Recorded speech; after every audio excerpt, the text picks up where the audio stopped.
Thank you.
Requesting the August gathering to kindly pose for a picture.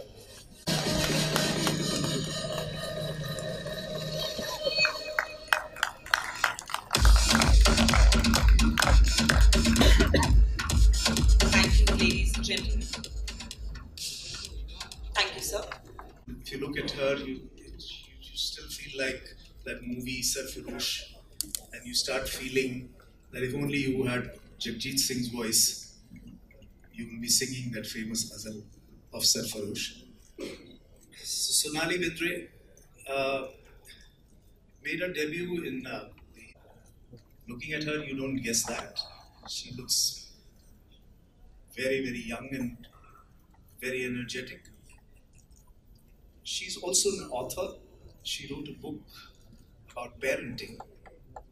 A lot of people know her because of her acting prowess.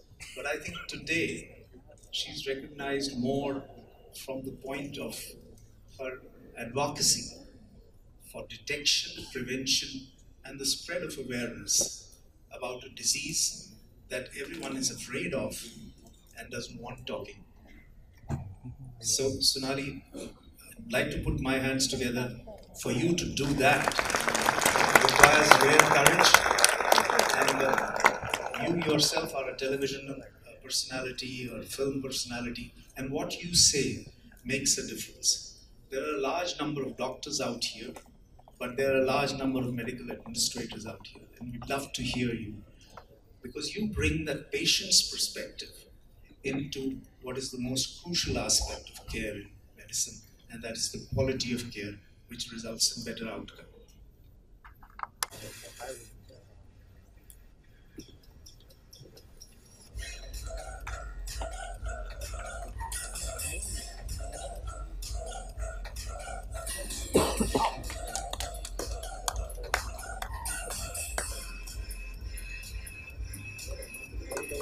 Thank you once again so much.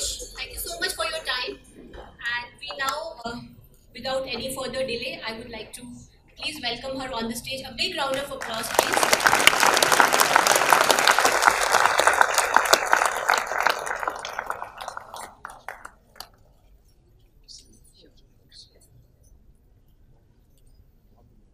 So, as I said, I wish I had the voice of Jagjit Singh to say, "Hosh walon ko khabar kya, bekhudi kya cheez hai." You will remember her in Sarfarosh with Amir Khan and Nasiruddin Shah.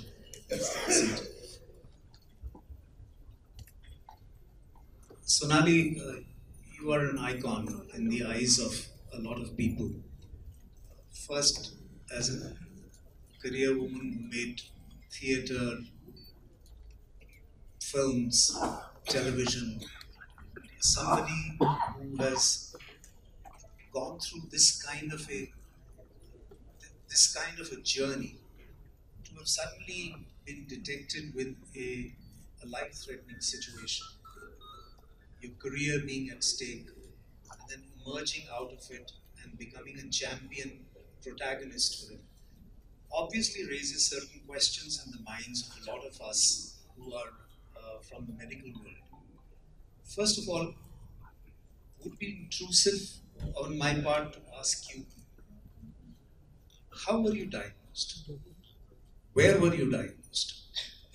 How did you get to know? Because from you, these lessons will go to a large number of people?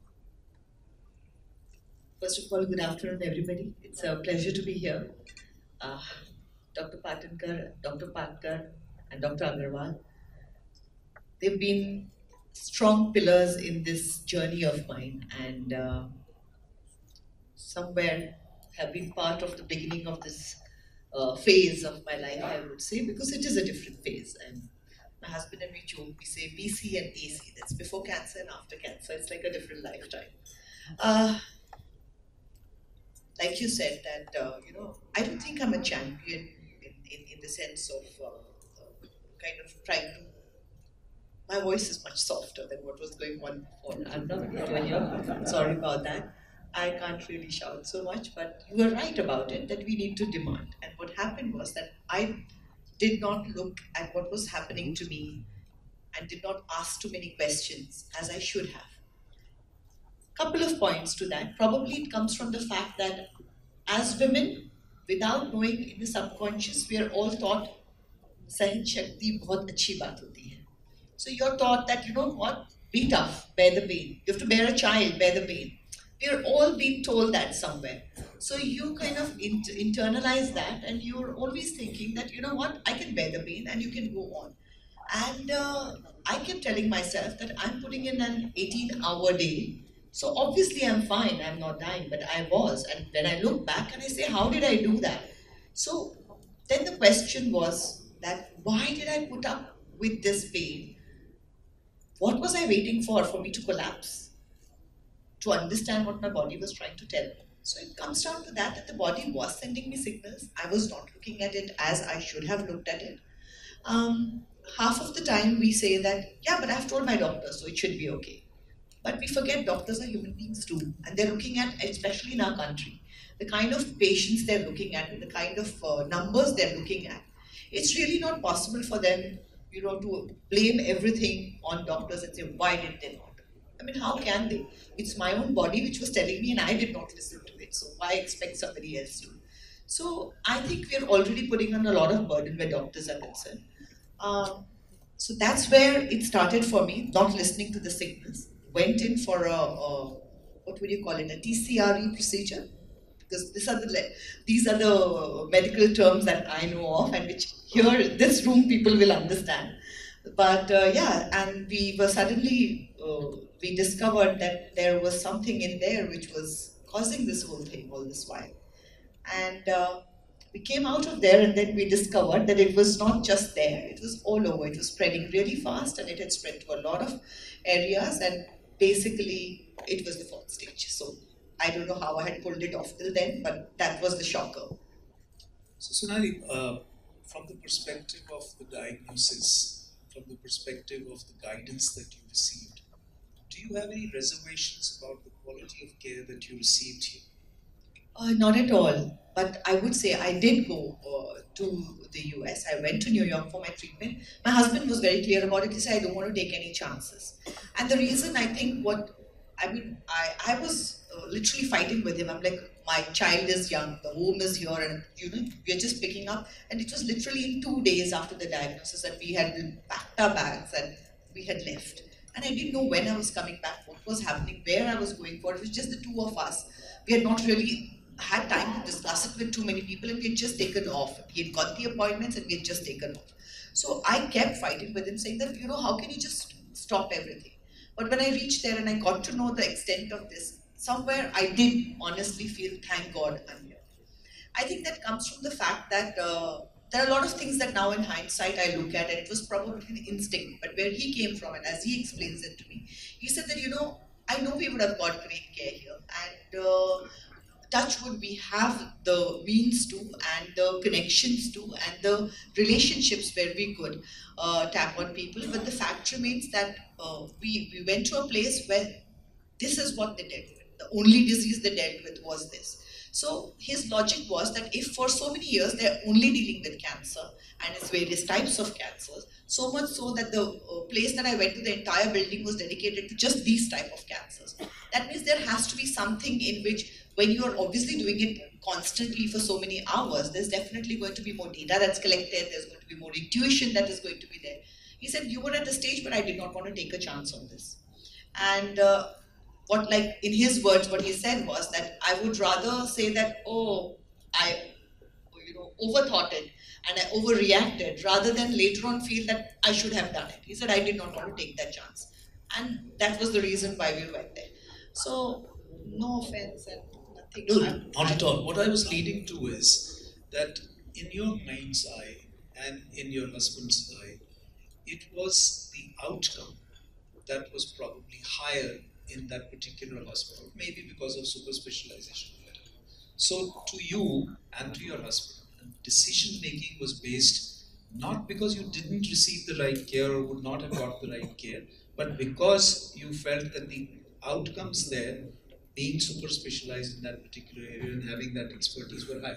So to you, I would say that if I was outcome at an is earlier, important. yes, absolutely. I would say that if I was at an earlier stage, I would have definitely not gone, because I knew we could be dealing with it. But when you were at a stage where it was like, we don't know where this is going to go next, then you didn't want to take a chance of the outcome. So, so if you were to give a message to the public, how important do you think is the determinant of quality and outcome ultimately to what you decide to do with the treatment that you're going to receive? One part is, of course, cost, which you just yourself mentioned that you were in a position to be able to afford the cost. But my point is, other than the cost, is the assurance of getting a better outcome a determinant? Absolutely, it is, because people put in their life savings to get that outcome. So anybody who can is going to try and do that. Education and health are two areas where you're really not looking at profits. You're going to put in spite of, even if you have less to eat, you're going to put in, and that, so education for your children and healthcare for your family is something that you are going to put in your money on. When you say saving for the rainy day, these are the rainy days that you're saving for. Just sorry to interrupt you. Yeah. Do you have a medical insurance? But not the one now that you can use abroad. But you do have. But I do say that we need to have the insurance, and that is what takes us through. And what Arnav was saying is true. My father's a government servant, and CGHS plays a very important role in our family. So insurance is important, and I think in a talk that I had when I came back also, I said that medical insurance is important. Half the time we think this is not going to happen to me. It's for somebody else, and then when it happens is when you realize that no, it can happen to anybody, and you need to be prepared. So this is something that we do need to do. Sorry, I lost my train of thought on that, but No, I want you to keep on in this train of thought. okay. So tell me, how is this that in a country, the driver of the car is insured compulsorily, but the driver is not?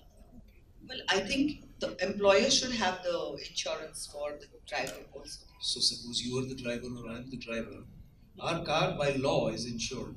But We by cannot law drive don't on the have- vehicle So are on you the asking road. me that But by the law government should says there be nothing. Our insurance? regulation says nothing that you and I should be covered by insurance. So maybe this is the right thing, that what he's saying, maybe this is the voice that should be spoken So about. please, And and we should be discussing. But having said that, there are a lot of things here that as a layman I still don't know, because it's a subject that is definitely, first of all, the medical terms frighten you. The moment you hear them, I start feeling what is happening, and I start palpitating just hearing the terms. And it is a disease that is scary, no doubt about it. But it is not a disease that can be diagnosed very easily. So what I'm understanding, and which obviously here it's a room full of doctors, and I can't believe I'm sitting here and saying what I'm saying, and I'm talking about it. But I don't know the medical terms of it, and I don't know how you will arrive at the thing. But because I went through it, my journey has been that eventually what I have understood, and to put it down in layman terms, is that early detection is what is the most important thing where this disease is concerned. Because medicine is at a stage where if you detect it early, there needn't be such invasive treatments that we have to go through. Because sometimes, right now, I think the disease is somewhat less scarier than the treatment that you go through. The treatment is actually more frightening and more painful. You feel that sometimes. So early detection, I think, is what is the most important thing. Had I detected it early, there were more chances. It would cost me less. I would go through less painful treatments. I would have more options in where the treatment was concerned also. So for me, I didn't know this disease was so prevalent because nobody talks about it. When it happened to me, I realized in my family how many people had had it and had not spoken about it. And I was like, I wish I knew. I wouldn't have thought that, oh, this is never going to happen to me. So when I put the post out on my social media, because I was doing some work, I did not want any kind of a gossip around it. And my son, children are much more tech savvy. I didn't want him hearing and reading something wrong. So I wanted to put out my story myself. So when I put it out, the response that I got was what was shocking for me.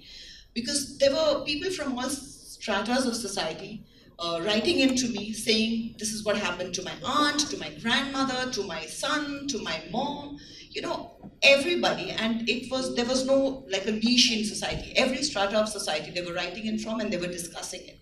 And suddenly I said, oh, but if this has been so prevalent, why had I not heard of it? And I never knew that this could happen, that it is so rampant. I know we all say that today the pollution, the toxins and etc. Of course, they must be affecting it and they are there. But cancer is something that's been there for the longest time. Probably it was not diagnosed as often. But when so many stories you hear when they talk about their grandmothers and their grandaunts getting it, surviving it or not surviving it, either ways. So obviously it's been around for a long time. Probably it's getting diagnosed better now. But what I realized was that this was something that they were all holding on to and nobody shared it in their own families. Like there was a mother who told me that, my son went through it. I did not share it with my own mother because, we kept it hidden. We said it was asthma. I was like, what? Why would you do that? And it's like, no, how can you share this with people? I'm like, why would you not share it with people? What I realized by sharing was that first I heard that I was not alone, that this was not so unique, I was not so special that only I had got cancer. Everybody gets it and anybody could get it. Secondly, everybody kept saying that how could you get it? You're so healthy, your lifestyle is so good, how could you get it? And I kept asking myself that question, that why have I got it? And then I realized it's genes, it's not something that definitely if you have the genetic predisposition to it or whatever, your toxins and the environment and the way you lead your life will definitely affect. That will affect for any other illness also.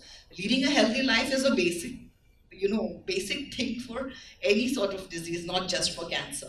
So other than that, I realized that I was not alone, that there were a lot of people out there who were not talking about it. So the next post was to thank people for sharing their stories because it made me feel less alone. It made me feel like part of a community. And then the stories, what I started putting out was more of saying, thank you for sharing. And the fact that, why are we not talking about it? Because what I found when I shared it was that I got a lot of love. I got so much of love that I didn't know I had so much of love. I didn't know so many people cared about me. So that was one thing that I realized, and I thought that was a great thing to realize. Even if I died, at least I would have died knowing that I was loved so much. So it was a great way to go there. Thankfully, I haven't, but yes. Having said that, when you talk about something, also you're discussing various options, various things. You come to know different things that can be done, can't be done. Have you tried it? So as like anything else, it's a community and you need to discuss things. And what I realized when I came back was that we need to make it an open thing. It's not something that you should be hiding and that you should be, keeping it within the family because the mental state is going to go down the hill because you're living in that pain and the trouble and your caregivers are also hiding it. Nobody has a place where they can vent and share and, that takes a toll on your mental health and then that's taking the toll on how you recover from it. So it's a vicious circle. So the thing that I can do in my capacity when I was called here also was that yes, if my voice can be heard and if me talking about it makes people share their stories and talk about it, I'm happy to do that. One final question. The most important thing you mentioned, which drove you to go to a particular institution for treatment, was that the outcomes were good. The question that I wanted to ask you, and if through you, perhaps this message would go, that when we as Indians look at buying jewelry, not we as Indians, you as Indians, I can't afford it. When the rich people go and buy jewelry, Not a jewelry person. They look for hallmark. When you go and buy a woolen product, you look for hallmark. Even an agricultural guy, when he goes and buys fertilizer, he looks for agri-mark. Why don't Indians, or did you in particular, look for any mark which certifies that this hospital is good quality? Well, I didn't know there was an organization called CAHOCON.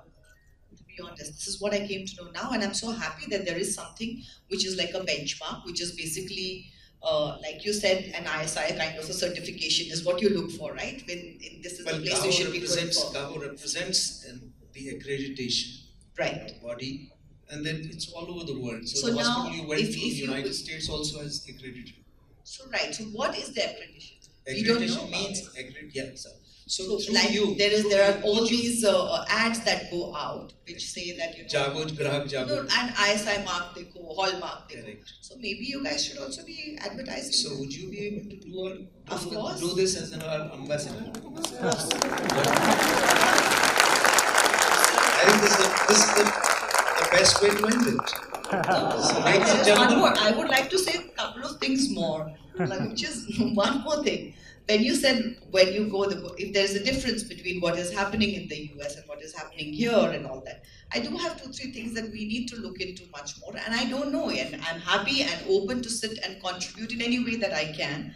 But what I discovered was that genetic testing is important. So when there are hospitals that have a cancer department, why are you have constantly tika karan karo, ye karo. There are so many posters that you put out. Why don't you put more posters on get your testing done, checkups done? Why don't we talk more about cancer? Even the hospitals don't talk about cancer. Even the doctors are so scared to say the big C. Though cancer is like a big umbrella. And then when I get it, I realize that every cancer is like a different disease altogether. It's like just one big umbrella which covers, God knows, probably 40 different kinds of diseases or more. So why aren't the hospitals also putting up more of these things and talking about it a lot more? And you do blood banks and this bank. So let's do more talks about it so that you reach grassroots levels. We'll talk about media, but half the time I don't read the news because I find it only bad news come out and I'm not looking at it at all. But when you do grassroots levels and when you do things in hospitals, people who are sitting there waiting for the doctor are reading it. At least I do read what is happening and try to follow it. So maybe we should also do that. yeah, I'd just like to add, on behalf of doctors, that doctors make errors. To make errors, We all do. Human make- beings make that. I don't think we should hold that. Yeah, to make errors is human, but to blame it on others requires management skill. So We what have a lot of managers here, Okay, so all the managers have to do so this. they have to do this. Guys, it's all, you just put it all in your laps. Thank you very So much. you have to do this. Thank you, ladies and gentlemen. Please give her a standing ovation. No, you have to do that. But thank you so much. I'm I was so- really petrified about being here in front of all the doctors and talking on this medical terms. But I mean what I said over here. That if there is any way that I can, in my way, help out, and which is if me talking about something helps out, I would love to get the data on it and be the person who talks about it. But until I know it myself, so there needs to be a place from where I can get it. So if I can be provided with that, I would love to focus on it and kind of amplify it, as you say. But I don't know it. I'm not a medical person, so I'm a lay person. I need to be told that, and I'm happy to learn. Thank All you I'd so say much. is thank you very much, Thank you. and may God bless you with a healthy and a long life. Thank you. God bless. Thank you. Thank you, everyone. Thank you for having me. Next, we call upon stage Mr. Joy Chakrabarti, CEO Hinduja Hospital, Dr. Rajendra Patankar, CEO अरे of बैठ Nazar जाओ भाई साहब Dr. Patkar, Director बैठ जाओ। Medical Services, Nanavati Hospital, and Dr. Vishesh Agarwal, Consultant Internal Medicine, to felicitate Ms. Sonali Bendre.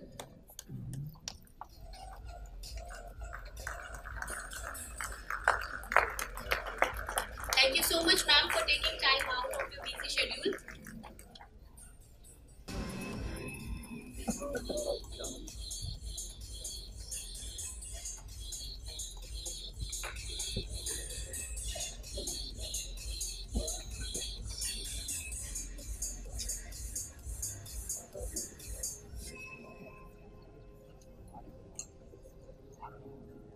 We understand that she has to leave because of prior commitment, so a big round of applause for her. Hello మిమ్మల్నే film celebrities real stories ఏంటో తెలుసుకోవాలనుందా? Latest గా release అయ్యే movie reviews నేను చెప్తే వినాలనుందా? ఇంకెందుకు ఆలస్యం, yo-yo టీవీని subscribe చేసుకోండి. అలాగే మర్చిపోకుండా యోయో టీవీ యాప్ ని కూడా డౌన్లోడ్ చేసుకోండి.